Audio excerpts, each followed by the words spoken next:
All right, so two main talking points, because pretty much what I do with this thing is I kind of just sit here. Not even sit here. I just wait about 10 seconds until something comes in my head. And the two things that came to my head right before this were I just followed this really hot girl from my high school on Instagram. I'm hoping for a follow back. Fingers crossed on that. Updates will be coming. No, not really. Um, it's really cool. This is a little bit random. The girl was a decently attractive girl, and she was always, I don't want to say chunky, but like not necessarily ideal. And I'm not somebody that's like hypercritical about like body size or anything like that. Like I don't know. I don't know. But I do like a skinny girl. It's not wrong to say. It's not politically incorrect. I mean, if you want to be hypersensitive to that statement, then so be it. I have preferences. It is what it is. But the girl has a banging body now. The girl's looking really good, and she looks nice, man. She looks like she was like I said, she was pretty hot in high school, but like she's gotten way better looking. Like the girl has gotten really hot now. I need to stop. I need to stop thinking about that. It's weird. You need to calm down. You need to chill out. You need to chillax, as the cool teacher in high school might say. You know, the teacher that just tries a little bit too hard to be cool. You know what I'm talking about? He's like, hey, kids, you want to chillax? You kids over there, you want to chillax? Maybe just chillax a little bit. He's got his little like hand gesture. He like does a little nod. It's like a little like forced dance thing that he does. Just kind of does a little groove and says, "Hey, you should chillax. You should seriously consider chillaxing. I'm just trying to be cool. I'm trying to be relatable. I'm trying to be the chillaxing teacher. That's how I win you over. I try to relate with you, even though I really can't. And I know it comes off that I'm trying way too hard, but in my mind, I seem really cool to you." Anyway, the other thing that came to mind before this podcast began, when I was setting up the lighting, I just realized I don't have a lot of my lights on. So I messed up on that. That's actually funny. I messed up on what I was working on, and because I was thinking too hard about topics. It is what it is. I think it looks pretty decent, at least on this little mini camera that I can see here. Because I just stare at myself when I do these, you know. I just stare at myself in the little eyes. It's like talking to a mirror, an electronic mirror.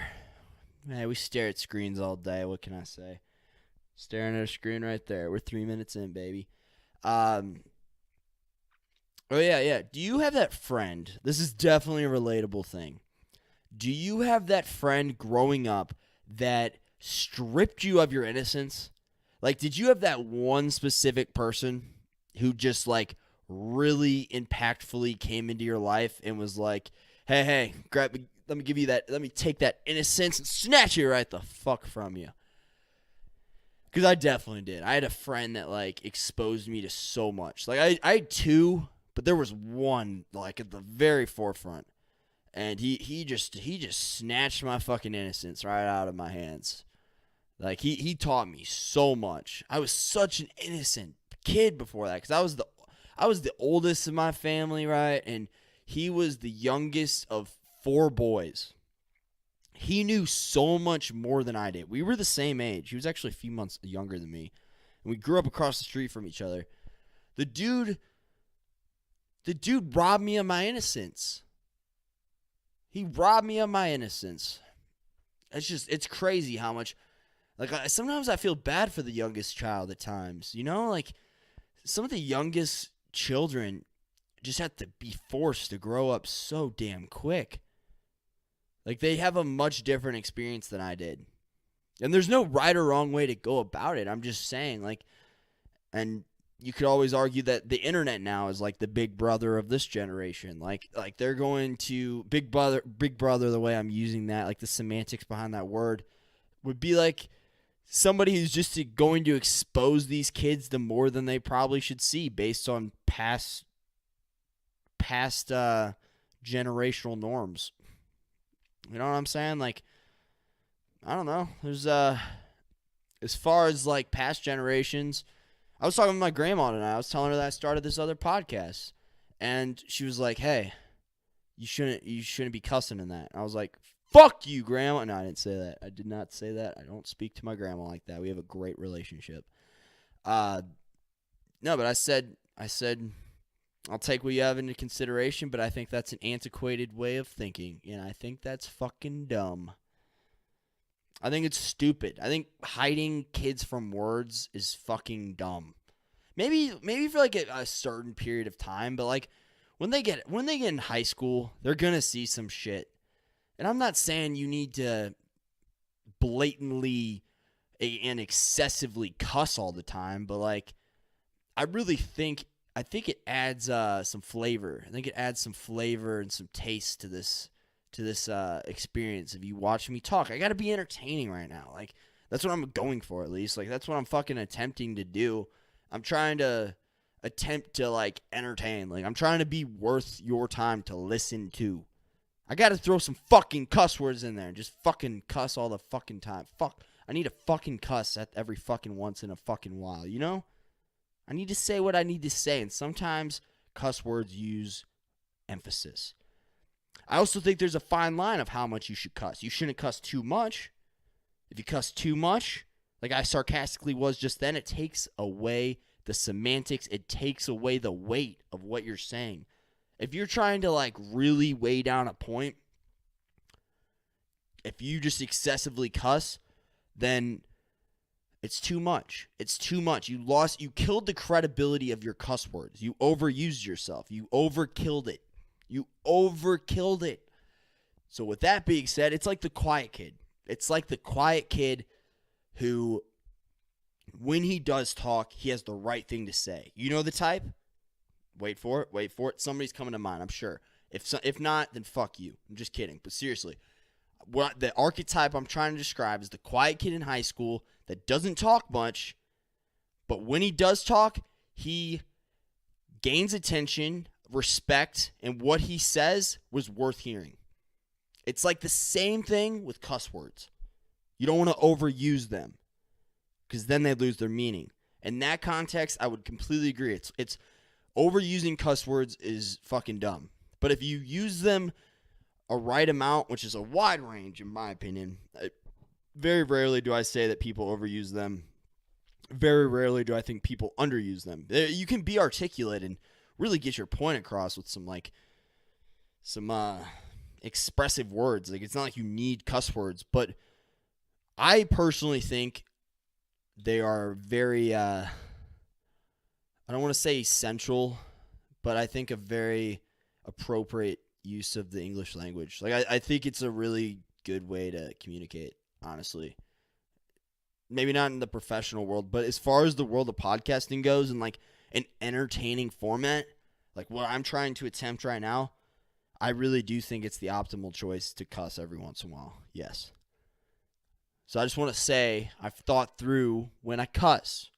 When I decide to curse, I'm thinking it through. Maybe you're angry. Maybe you're angry in that moment. You're cussing every few words. Sometimes that's appropriate too. I'm just saying, like, it's such a loose thing. And to just rule out cuss words completely, I think is dumb and antiquated. Unless you are just like a super articulate Jordan Peterson type of motherfucker. Like, where you don't need cuss words at that point. I'm not saying everybody has their own style. I'm just saying I've thought out my style, and I think cussing is appropriate in moderation. Thoughts?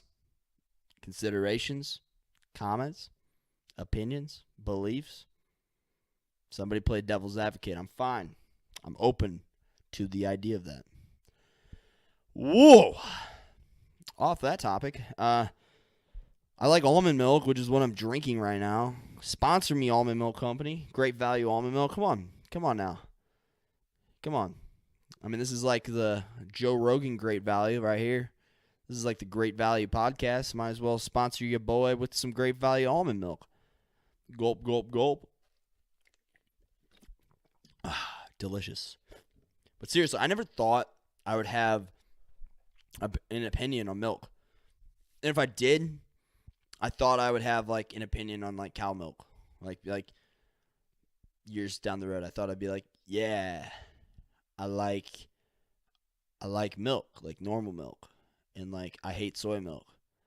Like I thought I would like hate it whenever I first tried almond milk. But I like soy milk a lot too. It just lowers testosterone, so I don't drink it. Any soy products do. Fun fact. Sure you already knew that. Almond milk. Yeah, whenever I first tried it, I was kind of closed off to the idea, and I'm like, okay, I'll try it with an open mind. Like I just completely contradicted what I first said. I think I tried it with an open mind, but I was also like thinking I wasn't gonna like it. So I guess I just tried it, thinking I wasn't gonna like it. I guess trying it was open-minded in itself. Like the action was open-minded, but like I was kind of closed off. I kind of had like a preconceived notion of my opinion of it before tasting it. So I guess I was open-minded and closed-minded. Like the action was closed-minded, but mentally and subjectively I was closed-minded to an extent. Does that make sense? I'm just talking shit right now, man. Ha ha! Ha ha! But yeah, I tried almond milk and I loved it.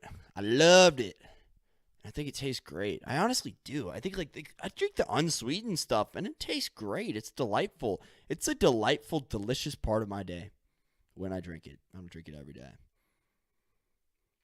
I wish I was like one of those people. I had like more of a set routine with like their drinking habits. Like I woke up every morning and like had like a vodka cranberry.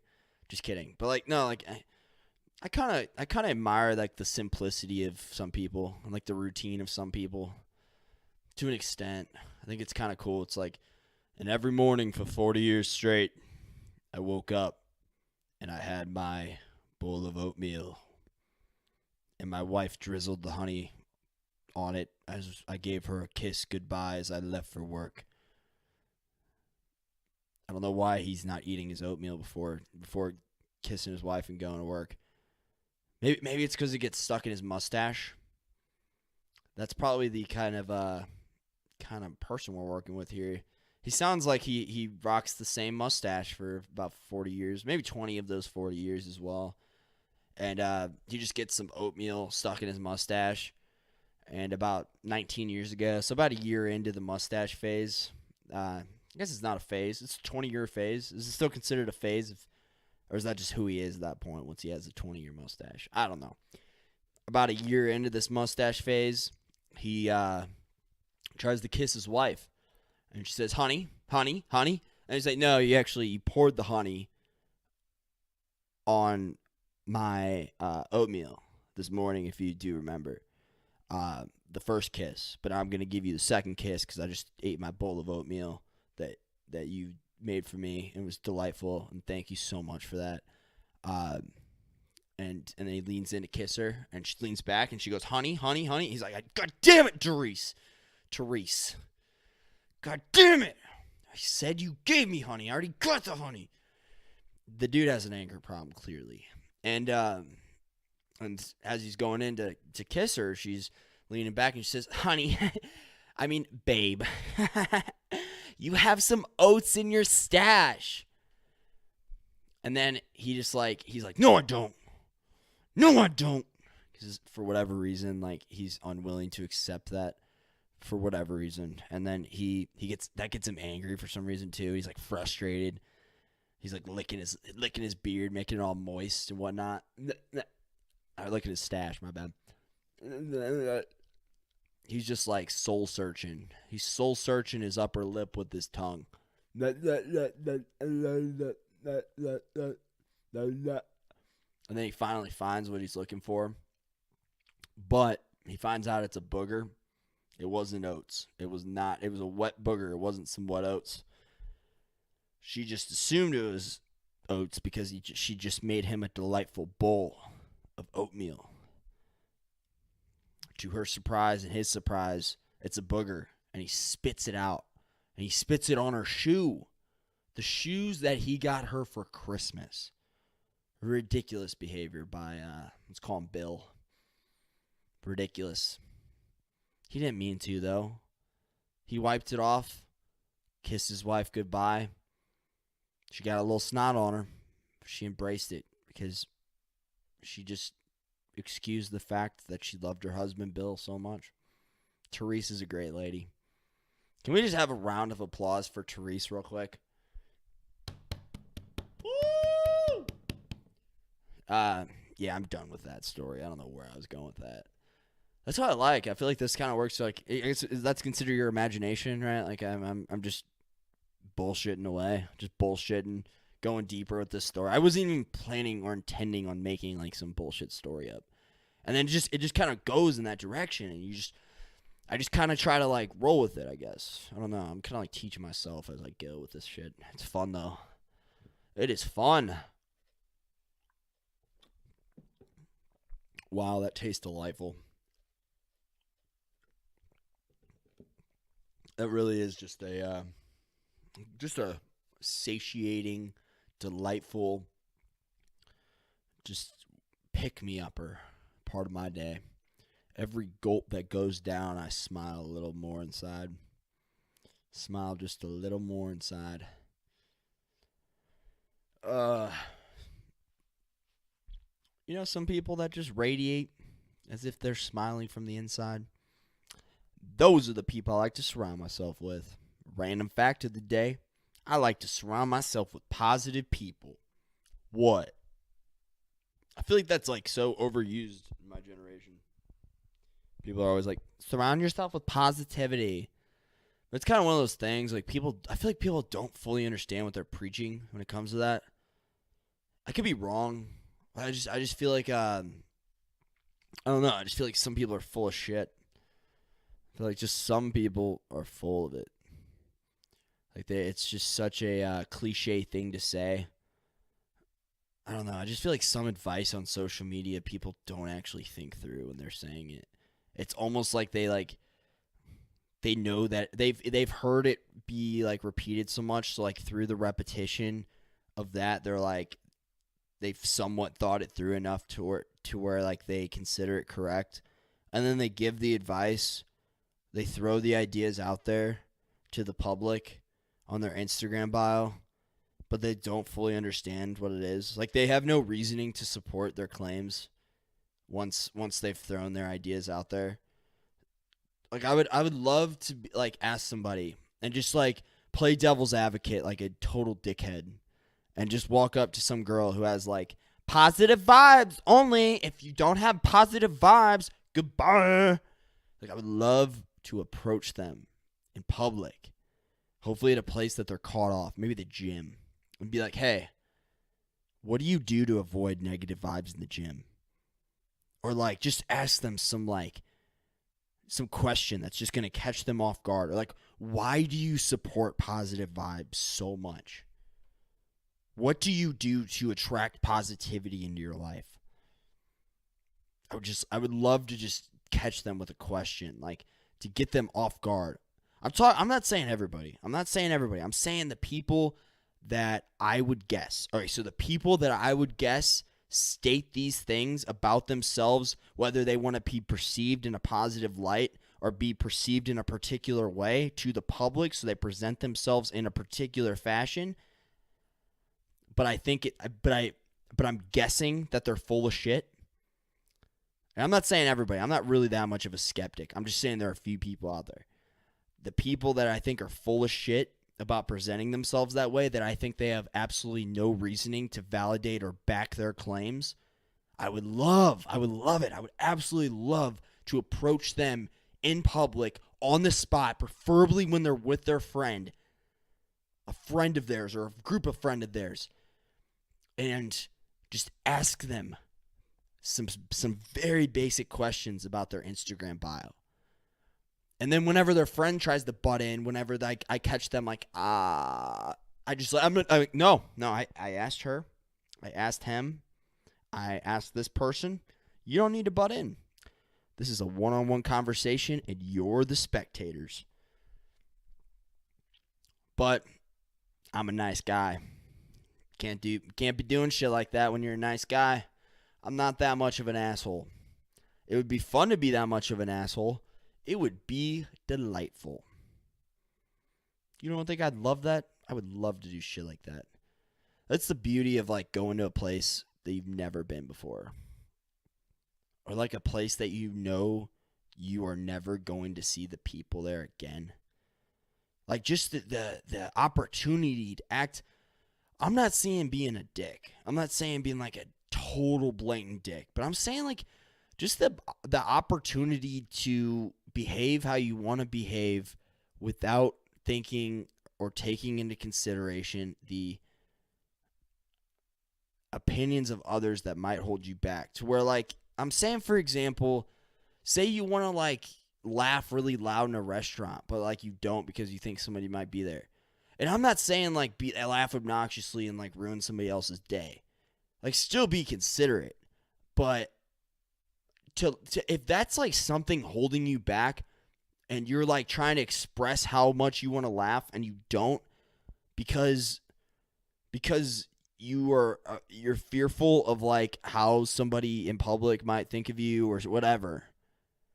Just to have that opportunity to like really let out and really laugh, and then like maybe that could literally lead to one of the greatest nights of your life. As far as like, or I don't know, that might be an exaggerated claim, but like imagine like the night where you remember that night where we went to dinner and we were laughing so hard that I laughed so hard that I started, I don't know, like my face turned red and then I farted. And then you started laughing so hard at me farting that you fell out of your chair.